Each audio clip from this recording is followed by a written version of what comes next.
Assalamualaikum warahmatullahi wabarakatuh. Hadirin yang berbahagia, pada kesempatan ini saya akan menyampaikan sedikit tentang fatwa Majelis Ulama Indonesia yang kemarin mendapatkan pemberitaan hangat dari media terkait dengan fatwanya tentang BPJS Kesehatan yang dinilai tidak sesuai dengan syariah. Saya ingin mengulas masalah ini tidak hanya dalam masalah BPJS Kesehatan, tetapi dalam konteks fatwa Majelis Ulama Indonesia secara lebih keseluruhan, dan apa gap yang muncul, apa masalah-masalah yang muncul dari fatwa tersebut. Sebelum masuk ke sana, saya ingin bicara sedikit tentang apa sih sebenarnya Majelis Ulama Indonesia, apa tugas-tugasnya, dan bagaimana kaitannya dengan fatwa. Secara historis, ketika pada tahun 1970-an pertama kali didirikan dengan Buya Hamka sebagai ketua umumnya yang pertama, Majelis Ulama Indonesia itu sudah mendapatkan tugas. Ada 5 tugas yang kemudian diemban oleh Majelis Ulama Indonesia, di mana 2 tugas yang penting itu adalah pertama sebagai mufti, sebagai pembuat fatwa, dan yang kedua adalah sebagai lembaga yang memerankan islah wa tajdid. Islah wa tajdid, perbaikan dan pembaharuan dalam hal pemikiran keagamaan. Ini kemudian tidak bisa kita pisahkan, karena selama ini persepsi yang muncul dari publik adalah bahwa Majelis Ulama Indonesia itu hanya membuat fatwa, padahal tidak.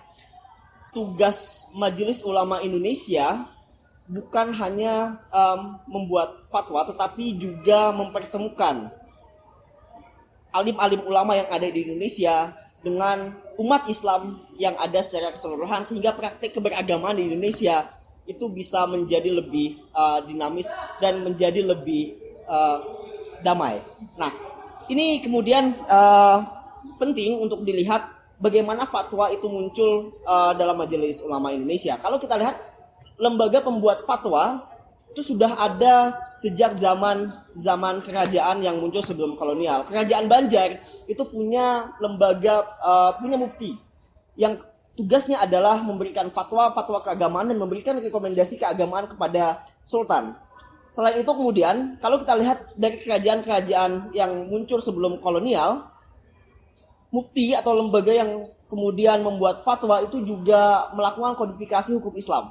Dan ini terjadi di beberapa kerajaan, Banjar, kemudian juga di Makassar dan beberapa kerajaan yang lain. Nah, Majelis Ulama Indonesia itu punya peran yang kurang lebih mirip dengan fungsi-fungsi lembaga pembuat fatwa tersebut. Hanya saja fatwa itu kemudian dibuat secara kolektif melalui mekanisme yang kemudian kita kenal sebagai Munas Alim Ulama yang dilaksanakan setiap tahun, dan hasilnya adalah merespons masalah-masalah keagamaan yang kemudian itu berkenaan dengan masyarakat dan itu perlu diberikan fatwa.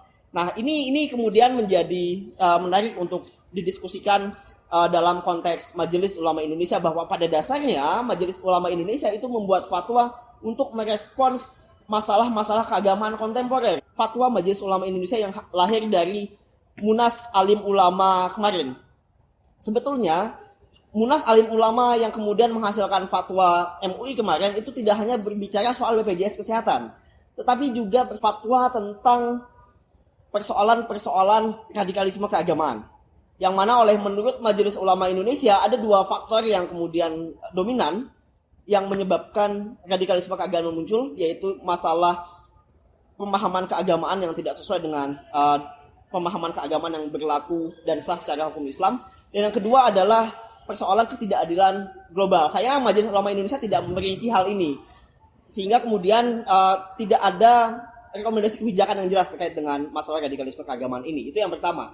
Yang kedua adalah Majelis Ulama Indonesia juga bicara soal tanah, yang mana Majelis Ulama Indonesia mengakui bahwa persoalan-persoalan tanah itu muncul saat ini sebagai sebuah persoalan yang sangat kompleks, melibatkan masalah korporasi, kemudian persoalan petani yang juga tidak punya lahan, hingga kemudian masalah wakaf. Sayangnya Majelis Ulama Indonesia dalam fatwanya hanya berbicara soal tanah wakaf. Majelis Ulama Indonesia belum bicara soal pengelolaan tanah, pengalih usahaan tanah, pengalih gunaan tanah dari tanah yang sifatnya milik pribadi untuk kepentingan korporasi. Misalkan yang terjadi di Rembang itu belum masuk pada fatwa Majelis Ulama Indonesia.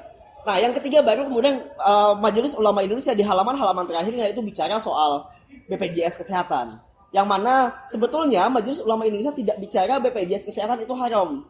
Yang kemudian difatwakan oleh Majelis Ulama Indonesia adalah BPJS Kesehatan itu tidak sesuai dengan syariah, dan Majelis Ulama Indonesia mendorong adanya BPJS Kesehatan yang lebih sesuai dengan syariah. Nah, ini isi dari fatwa Majelis Ulama Indonesia yang kemudian muncul kemarin. Kemudian apa sih yang sebetulnya bermasalah dari fatwa Majelis Ulama Indonesia kemarin? Ada dua catatan yang kemudian saya lihat di sini.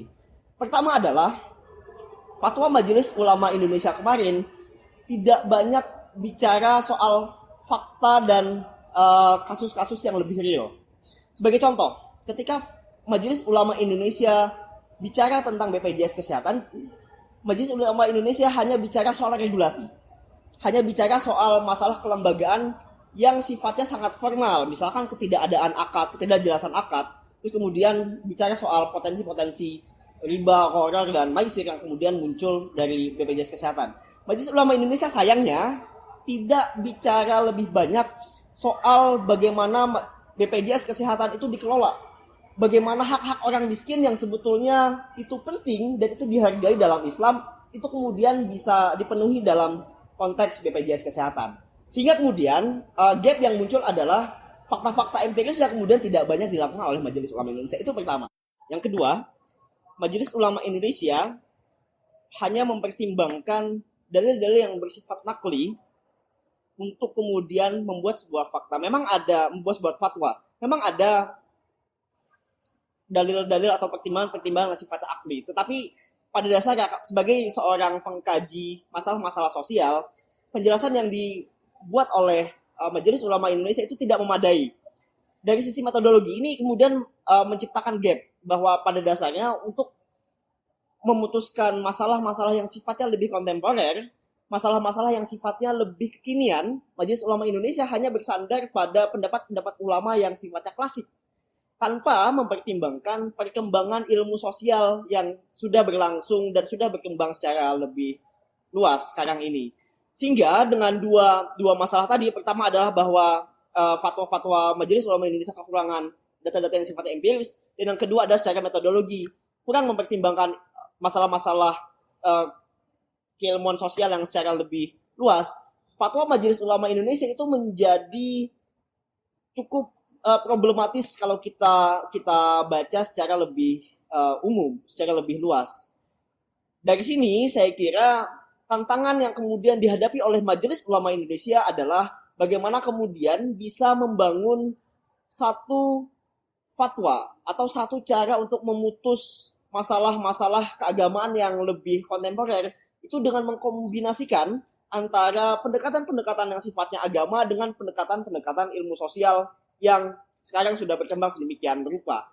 Ini tantangan kita untuk kemudian mempertemukan ulama, alim ulama dengan cendekiawan. Saya kira kita sudah bukan saatnya lagi kita membangun satu dikotomi, membangun satu dinding pemisah antara ilmu sosial yang sifatnya lebih umum dengan ilmu agama yang bicara dalam konteks keagamaan. Semua ilmu adalah ulumuddin, semua ilmu adalah ilmu agama.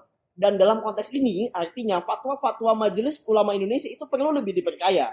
Saya kira kolaborasi antara Majelis Ulama Indonesia dengan ilmuwan-ilmuwan sosial yang ada di Indonesia, dengan ilmuwan-ilmuwan yang kemudian bekerja untuk kemudian melakukan penelitian, untuk mendapatkan data empiris dan melakukan pembacaan atas realitas sosial secara lebih komprehensif, itu diperlukan.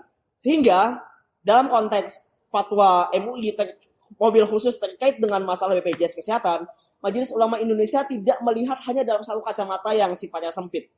Majelis Ulama Indonesia itu bisa merespons masalah dengan cara pandang yang lebih luas. Dan saya kira ini menjadi tantangan bukan hanya bagi Majelis Ulama Indonesia, tetapi bagi masyarakat akademik di Indonesia, bagi para ilmuwan-ilmuwan sosial yang ada di Indonesia untuk turut berkontribusi memecahkan masalah umat yang ada di Indonesia. Saya kira Majelis Ulama Indonesia masih tetap relevan dengan memperkaya fatwa-fatwanya dengan pendekatan yang lebih komprehensif.